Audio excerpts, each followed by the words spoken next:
Buonasera e benvenuti amici di Fanner qui alla Stella Azzurra per la 12ª giornata della Serie A2 della Lega Calcio A8, una di fronte all'altra, il Facete Largo contro il Franco Picchiapò Calcio A8.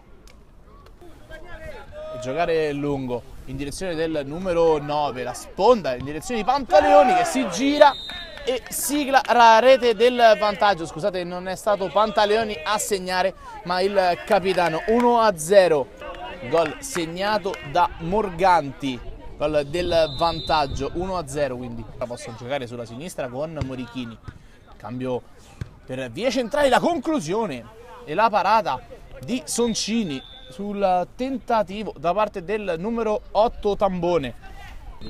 Giocata in avanti, colpo di testa, sfera che rimane lì, la grandissima risposta di De Angelis sulla girata da parte di Conti. Pallone va in avanti in direzione del numero 10 Totaro che salta di testa, sfera che rimane nei piedi di Temperini che prova una conclusione che si spinge alta, porta avanti il pallone, tocco su Barboni, pensa per un momento alla conclusione, la fa partire e trova anche la rete del pareggio, molto meritato per il Facete Largo che comunque sta costruendo le migliori azioni. Si gira il numero 10 del Franco Picchiapò, prova la conclusione, sfera che rimane su Temperini, la conclusione parata da De Angelis, movimento in area di rigore. Parte Temperini verso la porta, il colpo di testa, palla che si spinge alta, indietro De Baggis che va a giocare sulla destra verso Cecati, la prolunga subito su Tambone, il cross a centro, ancora Cecati, la conclusione alta di pochissimo sopra la traversa.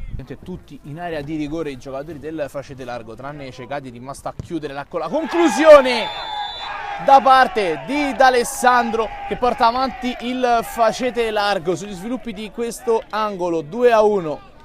Ghini poi rientra Morganti, tocco poi all'indietro, ancora Conti verso Temperini che va a calciare con il destro, palla che però si spinge fuori di pochissimo. Sarà Morganti, movimento in area di rigore, batte Morganti direttamente al centro, il colpo di testa di Totaro che porta il match in parità, gol del 2-2. In porta, deviata dalla barriera messa dal portiere in avanti, ora Musu, il tocco su Totaro di sinistro, si gira, palla alta di pochissimo, parte Pantaleoni con il mancino, palla altissima quando arriva anche il triplice fischio arbitrale. 1-1 che fondamentalmente ai fini della classifica serve poco ad entrambe